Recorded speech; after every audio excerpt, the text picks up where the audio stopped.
Welcome to 99 TV. నేను బ్రహ్మనాయుడు. ఇకపోతే cinema చూసి రివ్యూ చెప్పడం నాకు అలవాటు. సినిమా చూడకుండా అయితే రివ్యూ చెప్పను. సినిమా చూసి ఓజీ మీద రివ్యూ మీతో షేర్ చేసుకోబోతున్నా. పవన్ కళ్యాణ్ గారు హీరోగా నటించినటువంటి చిత్రం ఓజీ నిన్న రాత్రి 10 గంటలకి దేశవ్యాప్తంగా ప్రీమియర్ షో సినిమా రిలీజ్ చేశారు. సో ఒక్కటంటే ఒక్క టికెట్ కూడా ఒక్క సీటు కూడా ఖాళీ లేకుండా అన్నీ ఫిలప్ అయిపోయినాయి. ఈవెన్ ఈరోజు కూడా ఉదయం నుంచి రాత్రి 10 గంటల షో వరకు కూడా ఎక్కడ భూతద్దం వేసి వెతికినా థియేటర్లో ఒక్క టికెట్ కూడా దొరకని పరిస్థితి. అయితే పవన్ కళ్యాణ్ గారి సినిమాలో కథ బాగుందా బాగలేదా, సినిమా హిట్టా యావరేజా ఫ్లాపా, వీటితో సంబంధం ఉండదు అభిమానులకి. పవన్ కళ్యాణ్ గారు తెర మీద కనపడితే చాలు అని కోరుకునే అభిమానులు కోట్లాది మంది, పార్టీలకి అతీతంగా రాజకీయ పార్టీలకి. సో కాబట్టి ఆయన వెండి తెర మీద కనపడితే అభిమానులు పూనకాలతోటి ఊగిపోతారు. నిన్న హైదరాబాదు, బెంగళూరు, పూణే, ముంబై లాంటి పెద్ద పెద్ద మహానగరాల్లో, విజయవాడ, గుంటూరు, తిరుపతి, రాజమండ్రి లాంటి పెద్ద పెద్ద మహానగరాల్లో 8 గంటల నుంచి రాత్రి 10 గంటలకు సినిమా అంటే 8 గంటల నుంచి కూడా థియేటర్ల ముందు అభిమానులు ఒక కోలాహలం. పవన్ కళ్యాణ్ గారి పెద్ద పెద్ద ఫోటోలతోటి హారతలు ఇవ్వటం, వాటికి సో డప్పు వాయిద్యాలతోటి ఒక సెలబ్రేషన్ చేసుకున్న పరిస్థితి. అంటే ఆయన వెండి తెర మీద కనిపిస్తే చాలు, ఆయన మ్యానరిజం చూసి ఎంజాయ్ చేసేటువంటి అభిమానులు కోట్లాది మంది. సో కాబట్టి ఆయనకి పవర్ స్టార్ అనే బిరుదు వచ్చింది. ఇకపోతే ఒకప్పుడు Gabbar Singh cinema bumper hit తోటి చాలామంది పోలీస్ ఆఫీసర్ని గబ్బర్ సింగ్ సిఐ, గబ్బర్ సింగ్ ఎస్ఐ అనేవాళ్ళు గ్రామాల్లో దేశవ్యాప్తంగా కూడా. ఎందుకన్నారు అలాగా?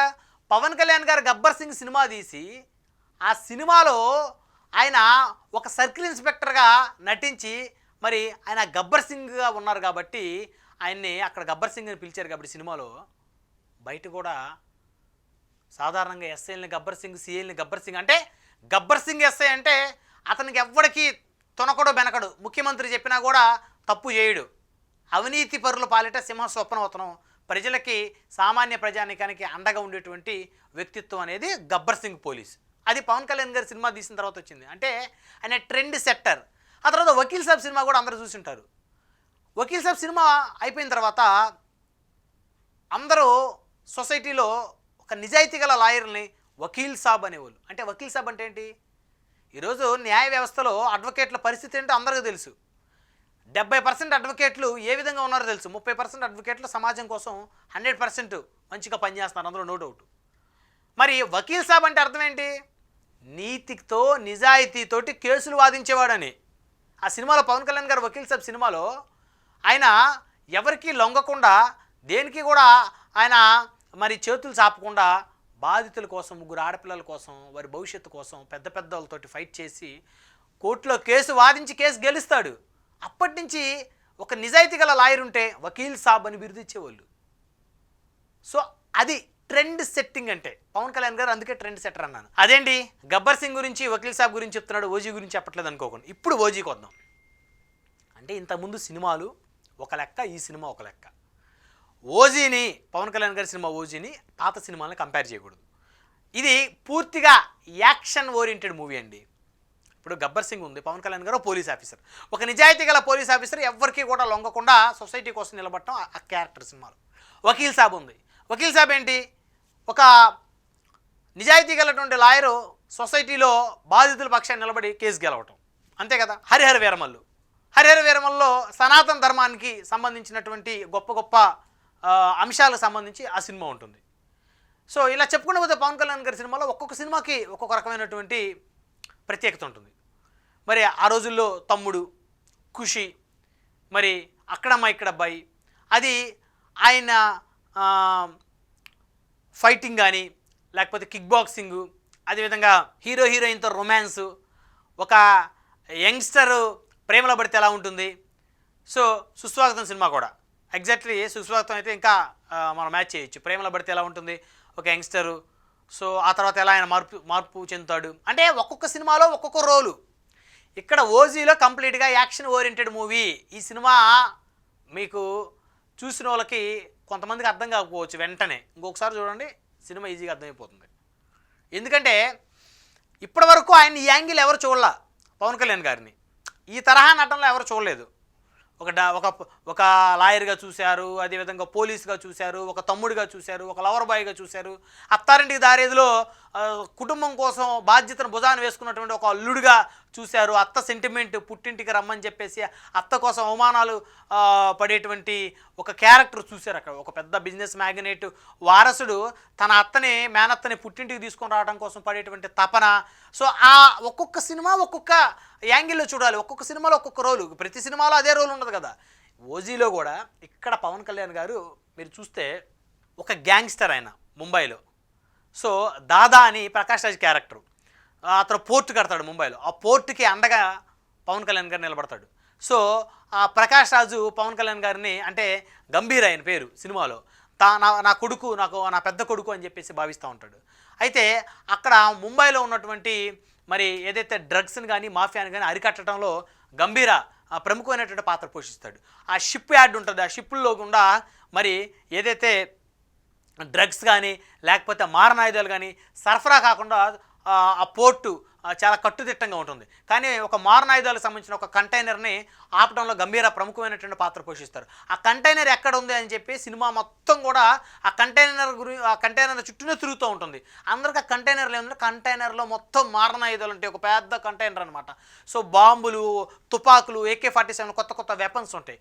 సో అంటే ఆ షిప్ కట్టి ప్రజల కోసం ఉపయోగించేటువంటి కొన్ని వేల మందికి ఉపాధి కల్పించే విధంగా ఉండేటువంటి ఆ షిప్పు ఏదైతే ఆ పోర్ట్ ఏదైతే ఉంటుందో ఆ పోర్ట్లో ఆ షిప్పులు ఏవైతే వస్తువులు రవాణా అవుతాయో ఆ వస్తువుల్లో మారణాయుధాలు రవాణా కాకూడదు. ఇక్కడ ఒక నిజాయితీ కనపడుతుంది సినిమాలో. ఆ తర్వాత ముంబైలో ఉన్నటువంటి గ్యాంగ్స్టర్స్కి సంబంధించి అంటే ఈయన గ్యాంగ్స్టర్గా ఉన్నప్పటికీ కూడా న్యాయం కోసం ధర్మం కోసం ఫైట్ చేసిన గ్యాంగ్స్టర్, కానీ మారణాయుధాలతోటి సొసైటీ నాశనం చేయాలనుకున్న వాళ్ళందరం చంపేస్తాడు. సో సినిమాలో ఎక్కువ షూటింగు అదేవిధంగా కత్తులతోటి నరకటం ఉంటుందన్నమాట. అంటే పవన్ కళ్యాణ్ గారిని ఈ తరహాలో చూడటం అభిమానులకి ఇదే మొదటిసారి. సో చాలా కొత్తగా అనిపిస్తుంది ఇక్కడ, ఎందుకంటే ఆయన ఒళ్ళంతా ఎప్పుడు రక్తంతో తడిచిపోతూ ఉంటుందన్నమాట. సో ఇది ఇంకొక ఎపిసోడ్ చూస్తే ఇందులో ఆయన ముంబై నుంచి వెళ్ళిపోతాడు. ఎందుకు వెళ్ళిపోయాడు అనేది కూడా ఒక కీలకమైనటువంటి అంశం స్టోరీలో, ఎందుకు వెళ్ళిపోయాడు ముంబై నుంచి అనేది. సో దాదా కుమారుడు అయినటువంటి ఒక వ్యక్తిని తన 5 సంవత్సరాల బిడ్డ తుపాకీ ఇవ్వబోయి ఆ తుపాకీ మిస్ఫైర్ అయ్యి పేలి చనిపోతే ఆ పిల్లవాడు పెద్ద అయిన తర్వాత తన తండ్రిని తానే చంపానని చెప్పేసి ఎక్కడ అనుకుంటాడని చెప్పేసి ఆ నేరం ఈయన మీద వేసుకొని ఈయన వెళ్ళిపోతాడు. సో ప్రకాష్ రాజ్ కూడా దాదా క్యారెక్టర్ కూడా అందులో సరే ఆయన ప్రశాంతంగా బతకటం, నా గంభీరాన్ని ప్రశాంతంగా బతకనిద్దామని చెప్పేసి వాళ్ళు కూడా కొన్నాళ్ళు సైలెంట్ అయిపోతారు. సో ఆ తర్వాత హీరోయిన్ తోటి మరి పరిచయం, పెళ్ళి అవ్వటం, ఓ డాక్టర్ తోటి, హీరోయిన్ డాక్టర్ అందులో. సో ఒక కుమార్తె పుట్టడం, ఆ తర్వాత విలన్స్ మరి హీరోయిన్ని చంపేయటం, అంటే గంభీర అంటే పవన్ కళ్యాణ్ గారి భార్య క్యారెక్టర్ ఉన్నటువంటి హీరోయిన్ని చంపేయటం. సో ఆ తర్వాత మళ్ళీ ఈయన గ్యాంగ్స్టర్గా మళ్ళీ అవతారం ఎత్తాల్సి వస్తుంది, మళ్ళీ తిరిగి ముంబై రావాల్సి వస్తుంది. తన భార్యను చంపినటువంటి వాళ్ళని, తన మనుషులను చంపినటువంటి వాళ్ళందరినీ కూడా చంపడం ఉంటుందన్నమాట సినిమాలో. అంటే సెంటిమెంట్ ఉంటుంది. అదేవిధంగా మళ్ళీ కుమార్తె కోసం మళ్ళీ అన్నీ వదిలేసి కుమార్తెను మంచిగా చూసుకోవాలని చెప్పేసి మళ్ళీ ముంబై వదిలేసి చివరికి వెళ్ళిపోతాడు. వెళ్తూ ముంబై జాగ్రత్త అని చెప్పేసి వెళ్ళిపోతాడు అనమాట. అంటే సాధారణంగా సినిమాల్లో ఒక గ్యాంగ్స్టర్స్ని ఎలా చూపిస్తారంటే అందరినీ చంపటంగా ఉంటుంది గ్యాంగ్స్టర్స్. కానీ ఇక్కడ గ్యాంగ్స్టర్ ఓజీలో పవన్ కళ్యాణ్ గారి క్యారెక్టర్ గ్యాంగ్స్టర్ ఏంటంటే అతను సొసైటీ కోసం నిలబడ్డాడు. ఎవరైతే నిజమైనటువంటి క్రిమినల్ గ్యాంగ్స్టర్స్ క్రిమినల్స్ ఉంటారో ఈ గ్యాంగ్స్టర్ ఆ క్రిమినల్స్నే చంపుతాడు.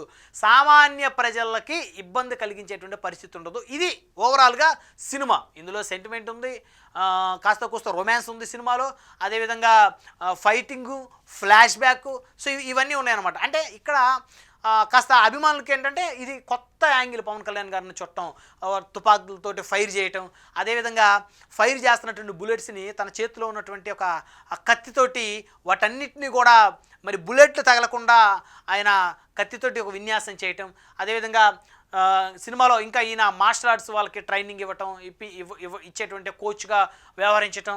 సో ఈ తరహా అంటే సినిమా మొత్తం కూడా యాక్షన్, ప్రతి 5 నిమిషాలకు ఒకసారి హై వోల్టేజ్తో ఉంటుంది సినిమా. ఇప్పుడు అత్తారింటి దారేదో ఉంది, స్లోగా పీస్ఫుల్గా ఉంది. పవన్ కళ్యాణ్ గారు ఒక కన్నీటి బొట్టు కారిస్తే అందరూ ఏడ్చారు థియేటర్లో.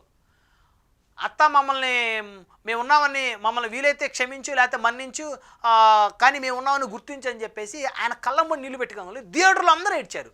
అది చాలా స్లో మోషన్ తోటి అందరిని ఏడిపించేసిన మూవీ. ఆ మూవీ వేరు. గబ్బర్ సింగ్లో పవన్ కళ్యాణ్ గారు ఆ విలన్లను కొడుతుంటే అందరూ ఎగిరి గంతులు వేశారు, చప్పట్లు కొట్టారు. ఆ సినిమా వేరు, ఆ రోల్ వేరు. కానీ ఇక్కడ గ్యాంగ్స్టర్ ఎలా ఉంటాడు, ఇప్పుడు దావూద్ ఇబ్రహీం లాంటి వాళ్ళు, చోటాకే రాజన్ లాంటి వాళ్ళు, సో వాళ్ళు ఆ గ్యాంగ్స్టర్స్ ఏ విధంగా కత్తులు తుపాకులతోటి అంటే వాళ్ళేంటి మారణాయుధాలతోటి ప్రజలను చంపారు వాళ్ళు ఆ గ్యాంగ్స్టర్స్. కానీ ఇక్కడ ఈ గ్యాంగ్స్టరు ఆ విధంగా మారణాయుధాలతోటి ప్రజలను చంపే వాళ్ళని చంపుతాడు సినిమాలో. ఇక్కడ గ్యాంగ్స్టర్ పవన్ కళ్యాణ్ గారు గంభీర పాత్ర. సో కాబట్టి ఇక్కడ గ్యాంగ్స్టర్ అని కూడా అనటానికి లేదు. సొసైటీ కోసం ఆయన గ్యాంగ్స్టర్ అయ్యాడు, ముంబైని కాపాడటం కోసం గ్యాంగ్స్టర్ అయ్యాడు, ఒక పోర్టును కాపాడుకోవడం కోసం గ్యాంగ్స్టర్ అయ్యాడు, వేల మందికి ఉపాధి కల్పించేటువంటి ఆ యొక్క సంస్థను కాపాడుకోవడం కోసం గ్యాంగ్స్టర్ అయ్యాడు. సో కాబట్టి ఇది ఓవరాల్గా కథ అయితే ఇది. కానీ సినిమాలో మాత్రం పవన్ కళ్యాణ్ గారు ప్రతి 10 నిమిషాలకు ఒకసారి యాక్షనే ఉంటుంది. సో ఫైటింగ్లు అయితే బాగా ఎక్కువ ఉన్నాయి సినిమాలో. సో కత్తులతోటి విపరీతంగా ప్రత్యర్థుల్ని అంటే శత్రువుల్ని చంపడం ఉంటుంది ఎక్కువగా. బ్లడ్ కూడా ఎక్కువగా ఉంటుంది కాబట్టి సినిమాకి ఏ సింబల్ కూడా పెట్టారు. సో చిన్నపిల్లలు సినిమా చూడకూడదు అనేది కూడా ఒక నిబంధన ఉంది. ఎందుకంటే ఎక్కువగా హింస ఎక్కువగా ఉంది సినిమాలో అయితే, అందులో నో డౌట్. తుపాకులతో కాల్చడం, కత్తులతో నరకటం అయితే సినిమాలో ఎక్కువగా చూపించారు. ఎందుకంటే ఆ సినిమా కాన్సెప్టే అది కాబట్టి. ఓజీ కాన్సెప్టే గ్యాంగ్స్టర్. ముంబై గ్యాంగ్స్టర్స్ అంటే మరి ఏ విధంగా ఉంటుంది క్రైమ్, మరి ఒక 30 సంవత్సరాల క్రితం 1990 ఆ ప్రాంతంలో ముంబైలో క్రైమ్ ఏ విధంగా ఉండేది, అవన్నీ కూడా సినిమాలో కళ్ళకు కట్టినట్టు కనపడతాయి. ఆయన వాడినటువంటి కారు కానీ, అంటే ఈ రోజుల సినిమాలాగా ఉండదు. ఇప్పుడు ఈ జనరేషన్ సినిమా లాగా అయితే కనిపించదు సినిమా. 30 years బ్యాక్ ఏ విధంగా ఫిల్మ్ ఏ విధంగా ఉంటుంది, కార్లు ఏ విధంగా ఉంటాయి, కల్చర్ ఏ విధంగా ఉంటుంది అనేది ఆ సినిమా. ఓజీ అంటే మీరు 30 సంవత్సరాల వెనక్కి వెళ్ళి చూడాలి ఓజీ. సో కాబట్టి ఇది పవన్ కళ్యాణ్ గారి సినిమాలో సినిమా కెరియర్లో ఖచ్చితంగా ఇది ఒక ప్రత్యేకమైనటువంటి సినిమా అని చెప్పుకోవచ్చు. ఎందుకంటే ఈ తరహా యాక్షను, ఈ తరహా ఫైటింగు, ఈ తరహా షూటింగు, ఈ తరహా కత్తులతోటి విలన్స్ని చంపడం అనేది పవన్ కళ్యాణ్ గారు తీసినటువంటి ఏ సినిమాలో కూడా ఈ తరహా లేదు. సో కాబట్టి ఓజీ అయితే ఒక ప్రత్యేకమైనటువంటి సినిమా అని చెప్పొచ్చు. సో ఒకసారి చూస్తే అర్థం కాకపోతే ఖచ్చితంగా రెండోసారి చూడండి. సినిమా 100% అందరికి అర్థమవుతుంది. సినిమా అయితే ఖచ్చితంగా బాగుందని చెప్పుకోవాలి.